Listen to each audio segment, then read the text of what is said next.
Hi, if you're a black woman who is starting over in your life after 40, after 50, after 60, after 70, and you want to hear about what it was like for someone who did just that, right? Who started her life over after 40. And maybe you're feeling a little bit of embarrassment or shame or guilt or like you've done something wrong. I'd love to talk with you. I would love to talk with you for the next few minutes and share my perspective, my advice as a house sitter, as a person who is now a house sitter, who travels the world full time, who has an amazing community of friends and family and support people in her life. I'd like to talk with you about what could possibly be on the other side and how you get from where you might be today, right? Where you might be feeling uncertain or totally unsure, feeling confused or lost, feeling guilt or shame, or feeling overwhelmed with the possibilities, right? I'd like to talk with you about how to get from there to where you're going, which is to a new you, a new life. Okay, that's what I want to talk with you about today. But first, if you're new here, welcome.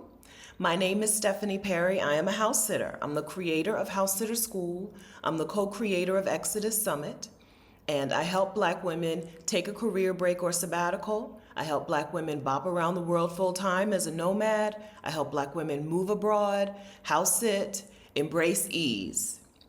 If any of these things sound good to you, go ahead and subscribe to the YouTube channel now. You can hit the subscribe button now, okay? That way you won't forget about it later. Subscribe to my YouTube channel. You also will want to turn on notifications. Ring the notification bell so you'll be notified when I do post a new video or when I go live. Welcome.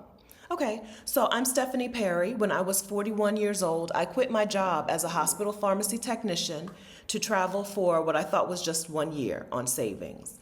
That 1 year of travel led me to traveling full time to this day. That I'm 49 now, so that was almost 8 years ago. Led me to continue to travel full time and start my life over. My life before 41 was just about looking ahead to 65 or 67, looking ahead to when can I retire and really live.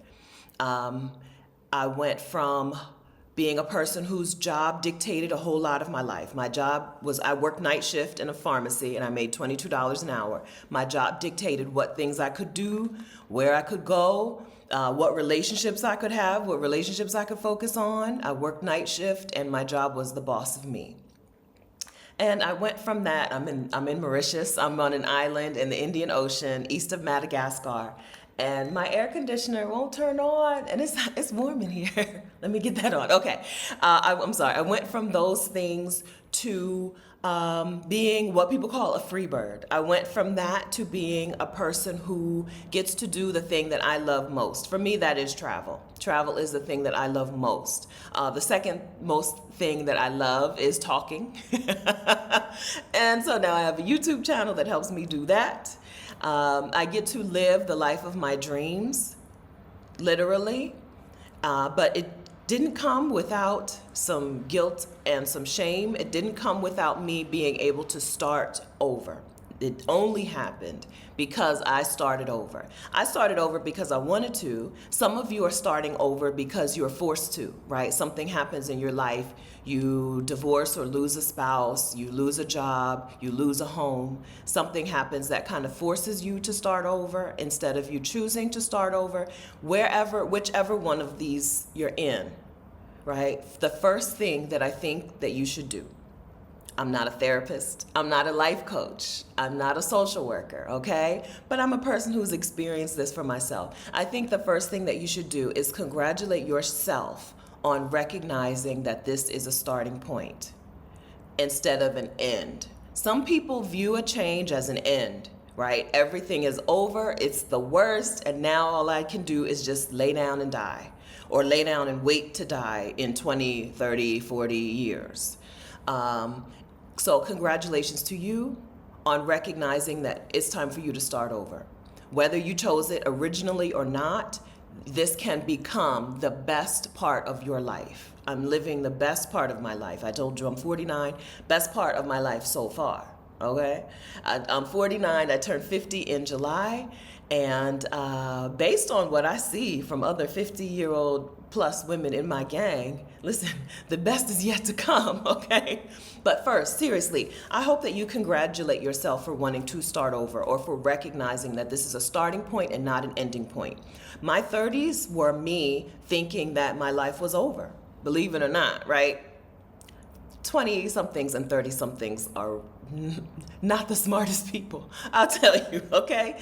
I lived through the entirety of my 30s believing that I had missed every opportunity in my life, and that it was all downhill from here, or uphill, whichever is the bad one, all uphill from there, and that the only hope for me was to wait until I was 65 or 67 or 72 to retire, and then maybe I could start to live. So congratulate yourself for understanding that you are at a starting point. Starting over is a wonderful thing.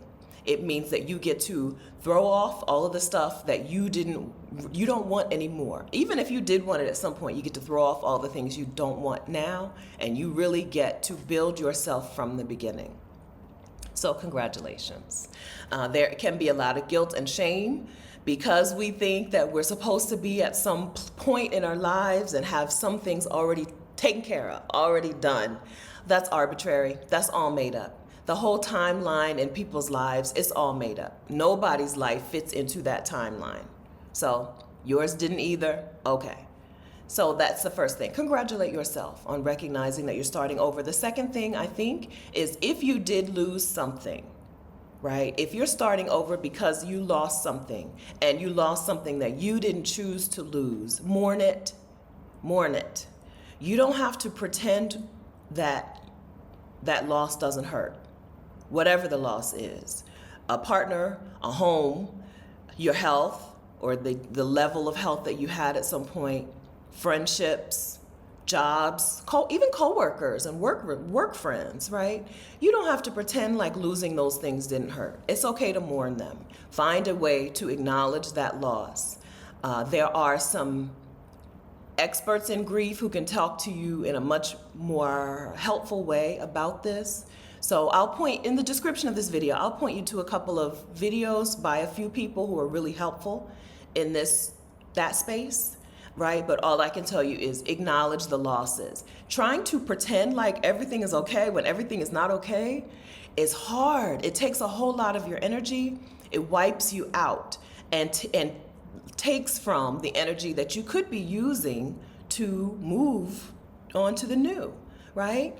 I lost a child when I was in my early 20s, and in the beginning, I let it be known that this was really hard for me. But then at some point, people expected me to be okay with it, and even people who knew better, right, said, "Oh, you still crying about that, right?" And so I decided that I was going to pretend outwardly a little bit, pretend outwardly that I was okay, right? But I was still a more sad person than I had ever been.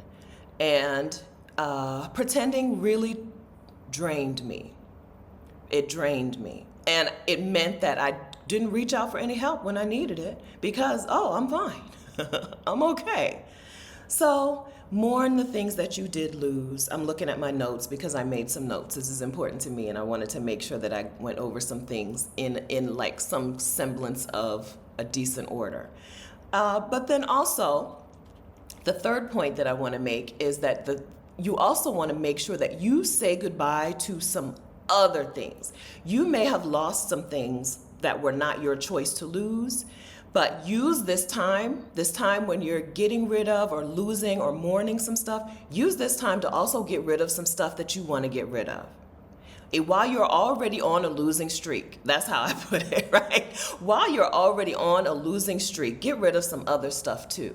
These don't have to be physical things. They may be actual relationships, right? While you're mourning relationships that you wished were still around, get rid of some relationships that need to go. While you're losing some physical items in your life that you wish you still had, get rid of some other stuff that's not serving you anymore. These don't have to be physical things. They can also be beliefs, right? Stories that you're telling yourself in your mind. They can be dogma that was taught to you through religion or through faith or through black excellence or through capitalism, get rid of some other stuff while you're at it, right? While you're in the process of losing some things, while you're in the process of mourning some things, get rid of some other stuff as well. I got rid of some beliefs in my life that were super helpful, right? I got rid of the belief that my 40s and 50s and 60s were supposed to be dedicated to work and hard work. Hard work was never a thing that I really bought into for myself, but hard work was never my purpose.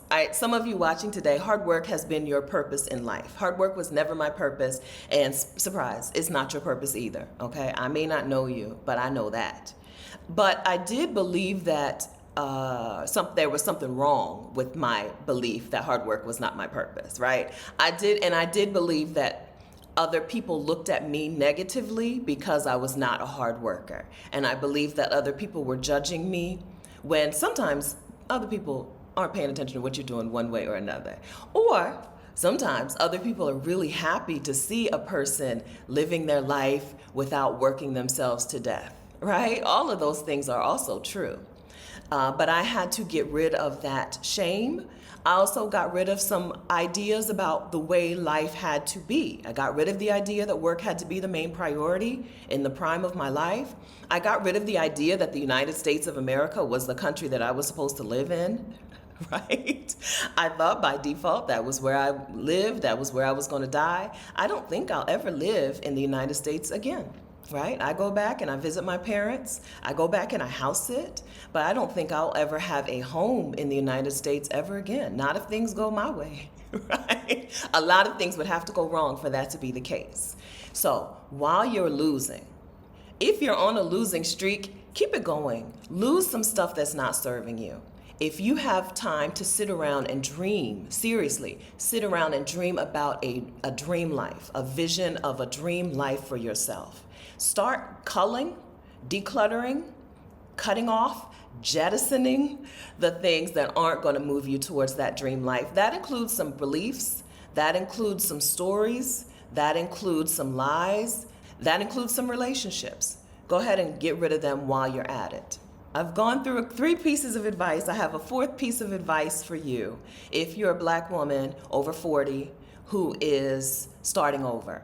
Okay, my 4th piece of advice for you is don't focus on trying to recapture or recreate the past. Instead, actually start over. Actually start over. I think I spent a lot of time and have wasted a lot of time in my life trying to go back to a thing, right? Let's go back to an old body, an old size. Let's go back to some old hobbies or habits. Let's go back to some old relationships. That's not really my problem, but some of y'all, right? Let's go back to the old instead of starting over and having only the things in your life and in your day that you want. So I titled this video, House Sitter Offers Advice for Black Women Starting Over After 40. And the house sitter part of this is really important because me being a house sitter means that I don't have a lot of stuff. I can't have a lot of stuff. My life fits into a couple of suitcases and a backpack, plus a couple of totes that are in my parents' closet, right? And a dresser full of clothes, okay? That's my stuff, but that's my whole life. And that means that everything that I have is stuff that I like, that serves a purpose, stuff that I chose. When you walk around your house, when I walked around the house that I used to have, a good portion of the stuff in that house was not stuff that I chose for myself or that served a purpose or that I actually liked. Stuff that I was like obligated to have or stuff that other people handed me that I just kept, or stuff that I used to need and didn't need anymore, stuff that used to serve me at some point but didn't serve me any longer. When I moved out of that house, you'd be surprised, or maybe you wouldn't, how much of the clothing in those closets had price tags still on them, right? I didn't need that stuff. It wasn't serving me. It was there because shopping gave me a hit of good feelings, right? For a few minutes at a time after work, when I would go to TJ Maxx in the morning after I got off night shift, right? Give me a few minutes of feeling good instead of me actually saying, what do I need, right? Not what's going to make me feel good for now, but what is going to actually give me what I need to be good, right? I don't want to just feel good. I want to be good. I wasn't good, right? I was tired, exhausted. I was grieving and pretending not to grieve. I was lonely without the closeness that I needed in relationships. I had relationships and I had friendships and I had family, but I didn't have the close connection with those people. So instead of addressing those needs, I addressed the feeling, right? How do I feel good now instead of how do I be good? So use this as an opportunity to start over and actually be good, right? When people say, how are you doing? You can say, I'm good, right? All is well. Not, I feel fine, right? So use this as an opportunity to really start over. It's really scary because you don't know what you're starting over to, right? Where am I going? You may not know that in the very beginning, but it's okay, because then my next piece of advice is to try some stuff. Try some stuff. Try something that interests you. Try something that used to interest you as a child. Try something that always interested you. Try something that you see somebody else doing that makes you go, oh, right? Try some stuff. For me, it was full-time travel. It was house sitting. Starting to do those things opened up a new world, a new life for me. You don't have to try things that are going to take over your life. So yes, house sitting and traveling full-time and starting a YouTube channel led me to a whole new life. I now host, along with career break coach Rashida Dow, I now host the premier virtual conference for Black women who want to move abroad or take a sabbatical. I now co-host that with her. We co-run a community of Black women called Exodus Summit that's 15,000 people strong, right? I now do coaching and I do speaking. I have a book, right? So all of those things are fruit of the house sitting and full-time travel tree. But you don't have to go all in on things. In fact, if you're a person who has a history of going all in on things, then try some stuff that you don't have to go all in on. Try some stuff you can give, 40% effort on, 60% effort on in the beginning. Unlearn the going at 100, right? Unlearn doing things on 10 all the time. Do some things on a 4. Do some things on a 6. I recommend it. I happen to be a person who did not have a history of doing things on 10. So sometimes now I do sometimes, for short bursts of time, I now do things on 10, but it's because I don't have a history of being a workaholic, right? I don't have a history of burnout, and so there's no chance of me relapsing. It's not going to happen, right? Hard work has never been my purpose. But if Black excellence has taught you, which it quite likely has, that you have to always be the best and do the most and give it all, right? If Black excellence has told you that, then try some things where you're not going to slip back into that pattern, right?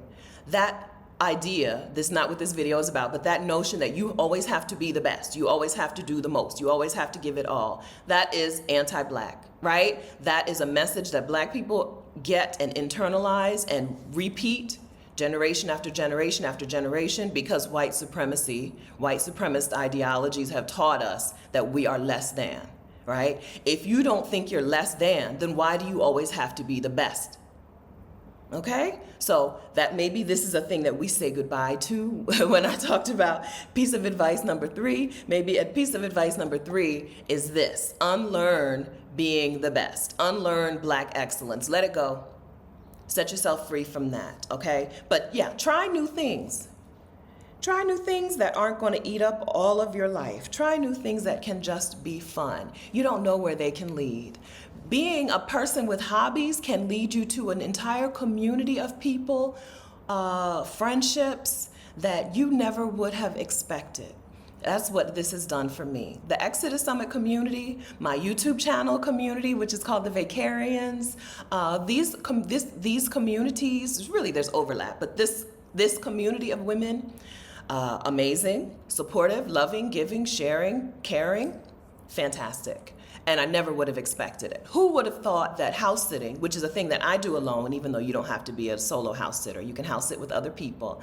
And I talked to Diamond about that recently. I'll link to her video in the description. Even though house sitting is a thing that I do alone, has given me so much community and care and support. So find a thing that interests you and do it. That is a solid step to starting over. It's a crucial step to starting over. If we're not just going to go back and try to replicate what we had, which is not possible, okay? It's not possible. We can't go back, right? Always, time is moving forward, I think, right? It feels like it's moving forward to me and moving real fast. We can't go back, and we trying to recapture or replicate something that you've had before. It's a recipe for disaster. It's a recipe for keeping you stuck. So let's move forward, and we can move forward by trying to do something new. So speaking of a new thing, giving you the community and the care and the love and the support that you need. Recognize, please, my next piece of advice is to recognize that not everyone is going to want you to start over. Not everyone is going to understand you starting over. Not everyone who means something to you, not everyone that you've kept in your life after you've done some culling, right? After you've jettisoned some people. Not everyone who's still with you is going to be still with you. Okay, they're not always going to get it. I'm not saying that you have to set them loose, cut them loose just because they don't get it, just because they don't get the starting over part of your life. But what you do need to do is find people who get it. Find people who support it. Find people who are down. Find people who are on the same journey or a similar journey, right? So I guess try new things and find new community. Go well together. They go hand in hand. They have for me, they have for the dozens and dozens of Black women that I've interviewed on this YouTube channel. Finding community and doing a new thing go together real bad. So let that happen.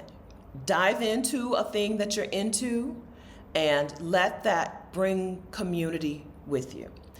Like I said, some of the people who you do love and care about, they're not going to get it, and they're not going to be super supportive of you starting over. It's scary for them. They're not going to be super supportive of you letting go of some things. They're not going to be super supportive, maybe, of you re-examining your priorities, your values. But you can find people who will be. And maybe some of these other people who've been so important in your life will come along later. So my advice as a house sitter for Black women over 40 or Black women over 50 or Black women over 60 or Black women over 70 who are starting over, my advice for you is these things. Congratulate yourself for recognizing that this is a new start. Let go of the shame and the guilt, right? Those things aren't serving you. If you've lost some things, mourn the things that you've lost, and then lose some more things that you need to lose, right? Capturing, recreating your life, not possible.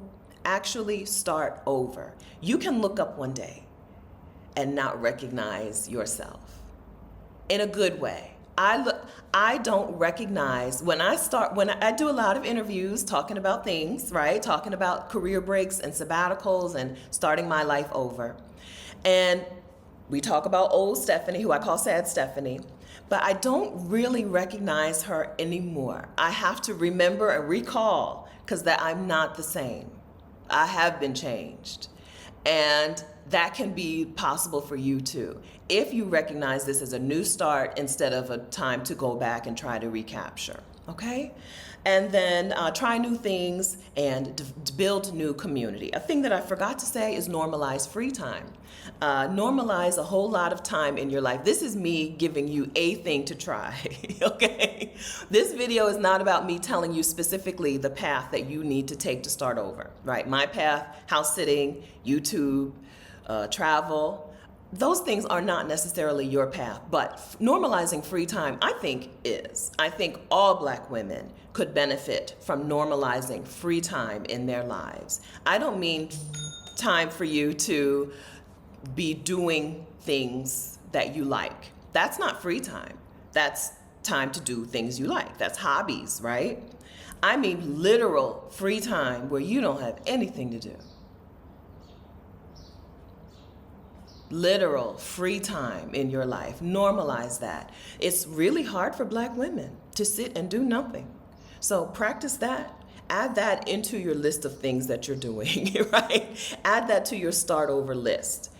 Make sure that you give yourself time to do nothing, that you're not so overscheduled that you burn out. Because you can burn out on self-development just like you can burn out on hard work. So give yourself literal free time.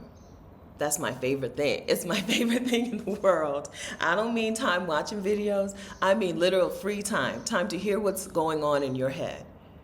And then examine, do I want that in my head? Do I want these messages to continue playing in my brain? And then where did these things come from? Do I want to keep them? How do I replace them?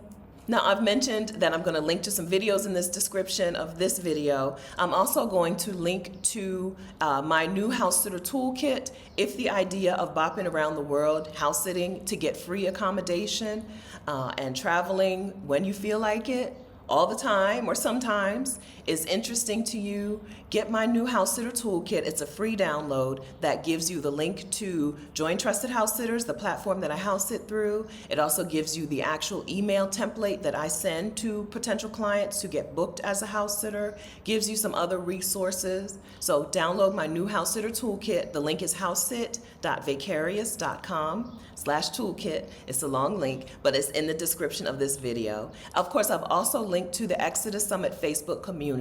If you're a Black woman and this conversation has been interesting to you, right? You will love the Exodus Summit Facebook community. It's a group of Black women who are working on their sabbatical or their career break or their move abroad, who want to have some conversation with some other women who are also interested in these things. So go ahead and join. The link to the Exodus Summit community is exodussummit.com/community. It's easy, but I've also dropped it in the description of this video, all right?